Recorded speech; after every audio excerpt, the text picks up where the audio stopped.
What happens when the man who built the company from scratch sees how it's really being run when no one's watching? Graham Keller stared at the report in front of him, his jaw tight. Store 17, his warehouse and delivery center just outside of Milwaukee, had the highest night shift turnover in the company.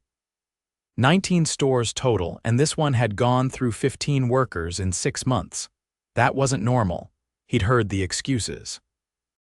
It's a tough shift. Young people don't want to work nights. We've had some bad hires.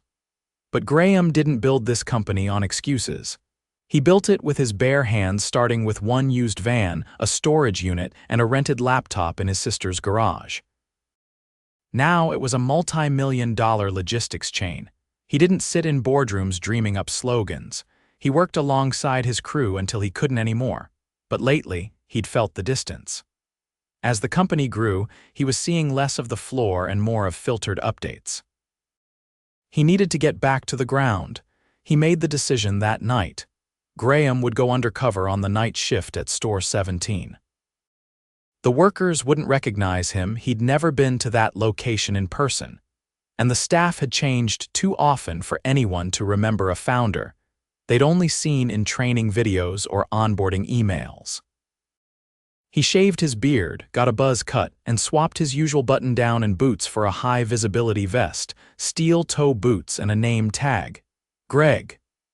A new hire signed on through the temp agency. No red flags. At 10 p.m. sharp, he walked into the warehouse. Name? A tired-looking supervisor grunted from behind a desk near the loading dock.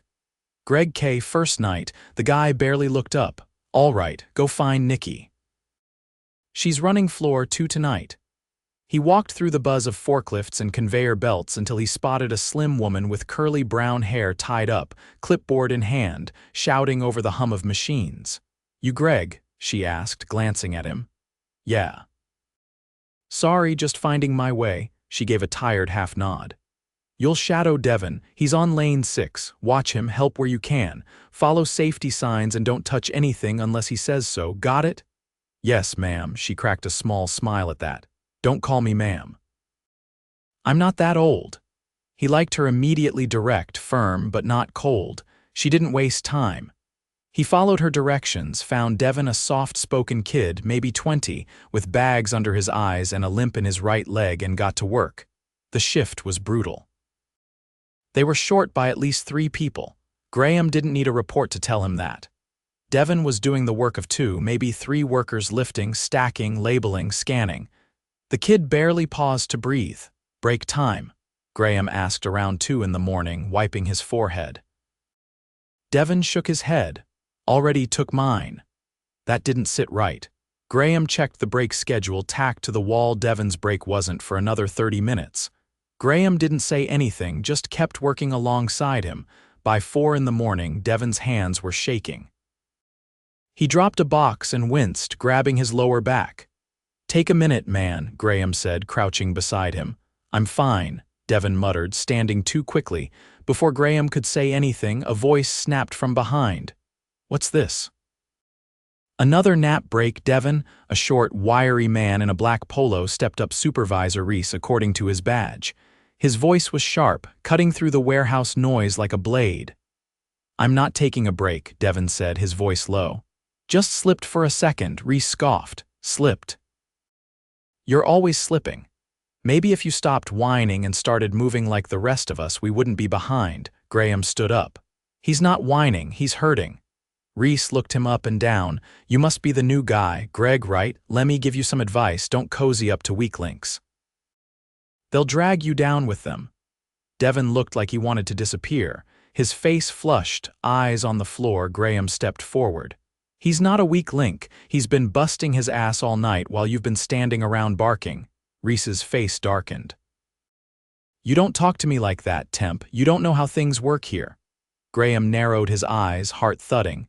No, but I'm starting to.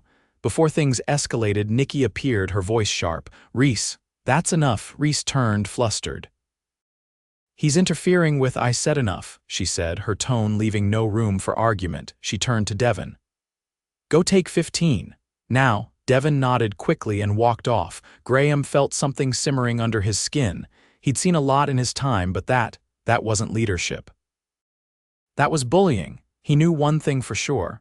This night wasn't over. And Reese had no idea who he'd just tried to intimidate. By the time the shift ended at 6, Graham's back ached in places he hadn't felt in years. He didn't say much as the team clocked out. He just watched. Devon limped away, head down, earbuds in.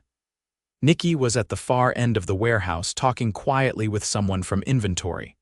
Reese was nowhere in sight. Graham climbed into his rental car, peeled off the orange vest, and sat in silence for a long minute. He hadn't come just to observe. He came to understand, and now he couldn't pretend he didn't.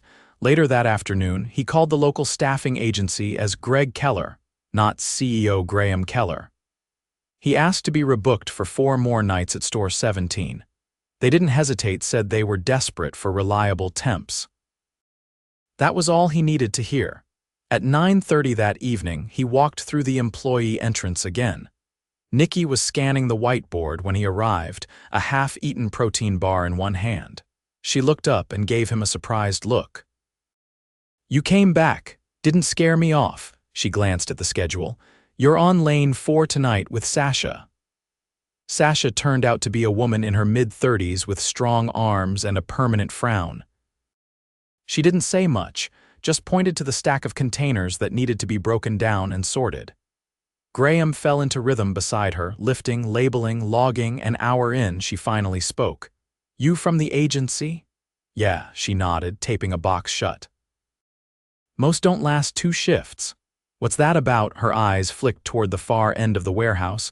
"You saw Reese yesterday." He didn't answer. She kept working. "He's got a buddy in management. That's why he's still here." "Even with the way he talks to people?" Sasha gave a short snort. "You should have seen him last winter. Called a girl lazy for throwing up on shift. Said if she had time to be sick, she had time to sweep." Graham's hands stilled on the tape gun. "She quit before the week was over," Sasha added. "But Devon, he's just too stubborn to walk away." "Why doesn't anyone report it?" She turned to him, eyes tired but sharp. "Report it to who? Nikki tries, but she's got no real authority. HR's in Chicago. We're just numbers on a spreadsheet to them." Graham didn't reply. He couldn't not without revealing himself. And this wasn't the time. Around midnight, the packing line jammed. A crate had been misloaded and burst open mid-transit, metal components scattered across the floor.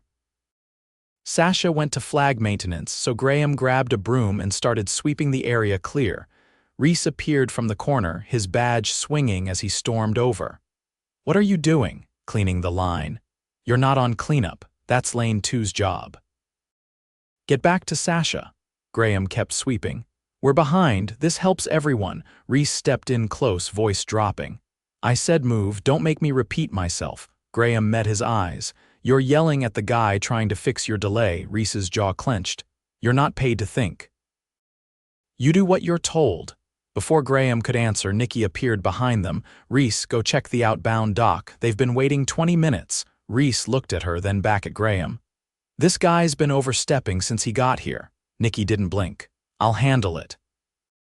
"Go." Reese left, throwing a look over his shoulder. Once he was out of earshot, Nikki exhaled. "I'm sorry.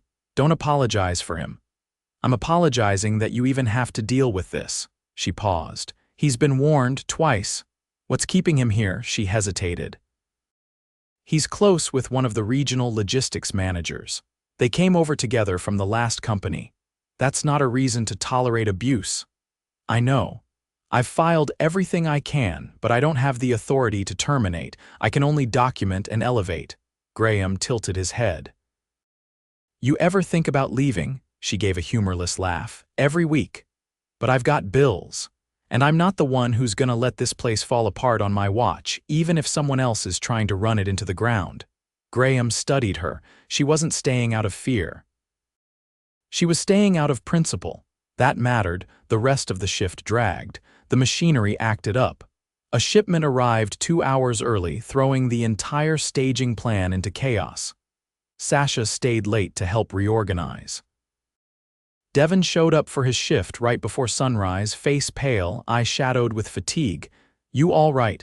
Graham asked as they crossed paths. Devon nodded vaguely. "Didn't sleep. You shouldn't be here if you're running on fumes. I can't afford to miss hours." "Rent's due." Graham watched him disappear down the aisle, shoulders hunched. There was no time to think. A pallet had tipped near the south wall. No one moved to fix it. Graham rolled up his sleeves again. By 6, he was soaked in sweat and his arms trembled from strain. But he'd seen what he came for. He changed in the restroom and stepped outside just as the sun edged over the parking lot. Nikki was leaning against her car, sipping coffee from a paper cup. "You heading out?" she asked. "For now." She looked at him thoughtfully. "You don't talk like a temp."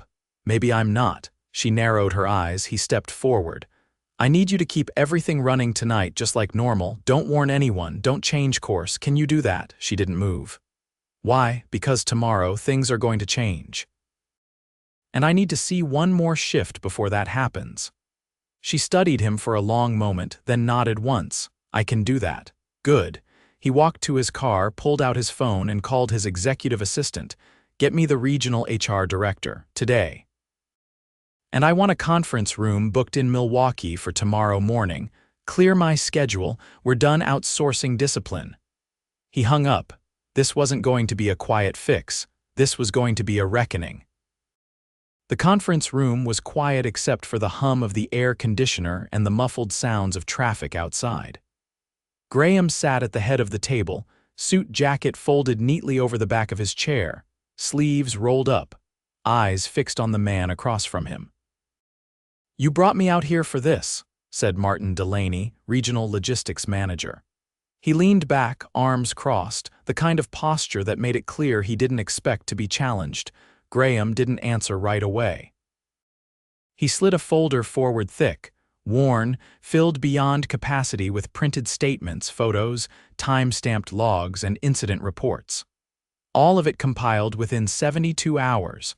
Martin gave it a cursory glance, not touching the folder. "We already investigated Store 17 last quarter. I reviewed the report myself, got nothing actionable out of it." "You mean the report you signed off on after speaking only to Reese?" Graham's voice stayed even. Martin's mouth twitched. "He's the floor supervisor. He's the one responsible for night shift performance." "Who else was I supposed to talk to?" "Nikki, for starters. Or literally anyone who's worked more than one night under that roof." Martin scoffed. "With all due respect, you're letting a few temps shape your opinion of an entire operation. Warehouse turnover is normal." "It's a tough job." Graham leaned forward, voice low. "I was one of those temps." Martin blinked. "I worked 4 nights on that floor. I loaded, packed, swept, and hauled. I watched Reese demean people, ignore safety protocols, and intimidate anyone who questioned him. I watched a kid named Devon push through his injuries because no one would approve time off. I watched Nikki hold that place together with duct tape and grit while you signed off on reports you didn't bother to verify." Martin sat back, eyes narrowing. "I don't know what kind of relationship you have with Reese," Graham said, "but it ends today." Martin's mouth opened, closed, then opened again. "He's not perfect, but he gets results. You said it yourself, 17 has one of the fastest order processing times." "At what cost?" Graham slapped the folder. "People are burning out, they're quitting mid-shift. You're confusing speed with sustainability, and you've been doing it long enough that you don't see the difference anymore." Martin said nothing. "You're relieved of oversight for 17 effective immediately. HR will be in touch about your reassignment. You'll stay on payroll until the investigation is complete, but you're not setting foot in that facility again without my authorization." Martin stood slowly. "You're making a mistake. We'll lose efficiency. We've already lost something far more important." Martin left without another word. Graham waited until the door clicked shut before reaching for his phone. "Tell Nikki to pull the night team into the break room at the start of their shift. I'll be there." That evening, he arrived before 10. The break room lights buzzed overhead as the team filtered in, some rubbing their eyes, others glancing around with uneasy expressions. Devon stood near the back, arms folded. Sasha leaned against a vending machine without a word. Nikki stood off to the side, watching him carefully. Once everyone settled, Graham stepped forward and removed his jacket. "My name is Graham Keller. I'm the founder and CEO of this company." No one spoke. "I spent the last 4 nights working beside you. I saw what you deal with. I saw what you endure." He looked around the room. "You weren't exaggerating, you weren't complaining, you were surviving." Sasha's brow creased, arms dropping slightly. "I'm not here to make empty promises, I'm here to make changes. Reese won't be returning." Effective immediately, he's been terminated and barred from all company facilities. A few heads turned. Devon's eyes widened. Nikki closed her eyes for a second. "I also removed your regional manager, Martin Delaney, from your chain of oversight. His failure to act on repeated complaints enabled everything you've experienced here. That ends now." Silence hung in the air like static. "This team deserves leadership that listens. You deserve safe conditions, fair treatment, and a voice in how this place runs. And that starts tonight." Sasha stepped forward. "You really fired Reese?" "Yes," she studied him. "What about the short staffing, the broken equipment, the overtime no one gets paid for? We're doubling your night crew. 3 new hires start next week. I've approved hazard pay for anyone who's worked more than 6 consecutive shifts without a proper break. Maintenance has already been scheduled for every flagged piece of equipment. And HR will be here tomorrow to do one-on-ones with whoever wants to speak." Devon raised his hand, slightly hesitant. "Do we still have to come in tomorrow if we want to talk to them?"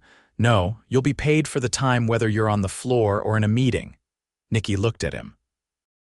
"And what about leadership? Who's running the floor now?" "You are," Graham said. "If you'll take it." She stared at him, stunned. "I'm not on the management payroll. You will be by morning." She didn't smile, didn't nod, just inhaled deeply, as if steadying herself for impact. A few murmurs passed through the room. Graham let the silence stretch. "I know trust doesn't come easy, I don't expect it to, but I will earn it.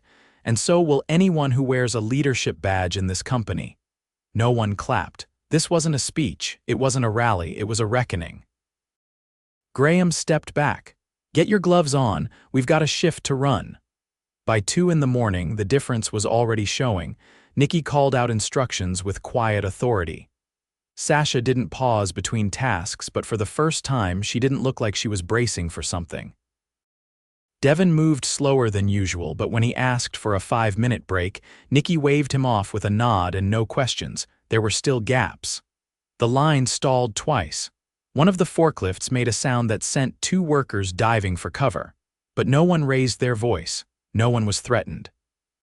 Graham spent the rest of the night on the floor, not as a boss, not as a temp, just as another set of hands.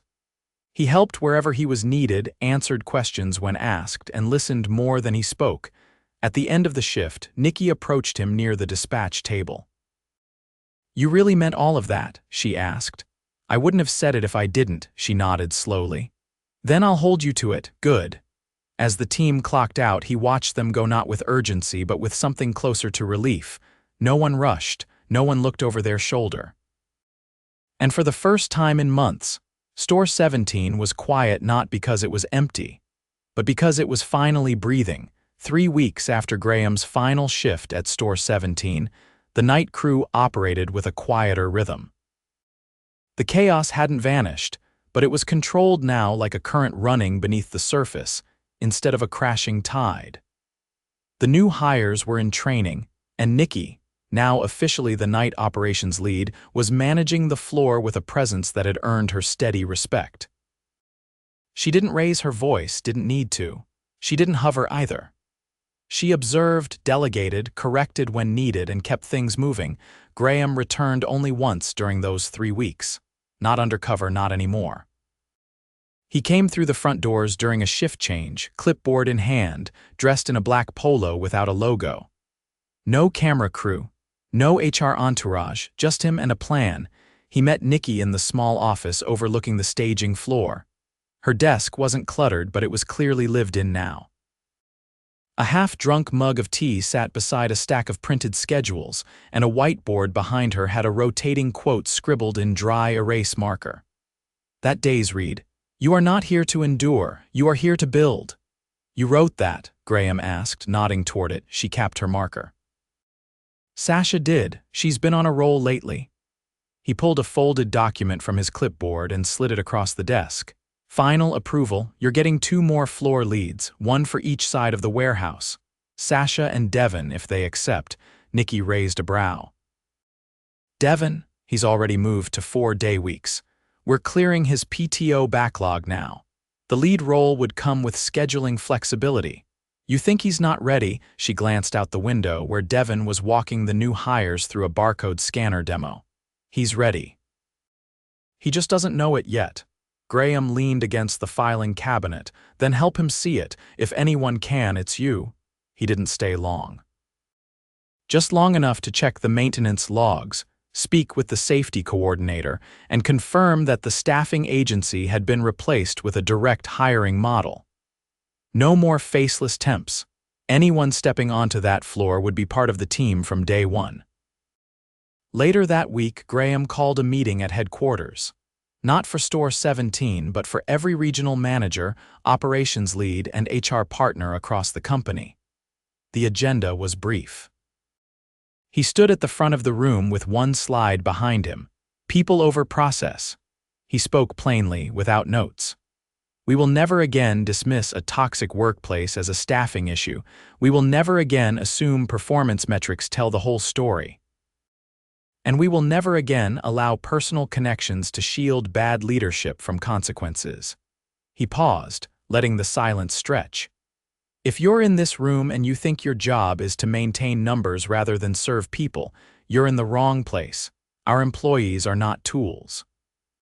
They're not disposable. They are the reason we exist, and if we fail them, we fail everything.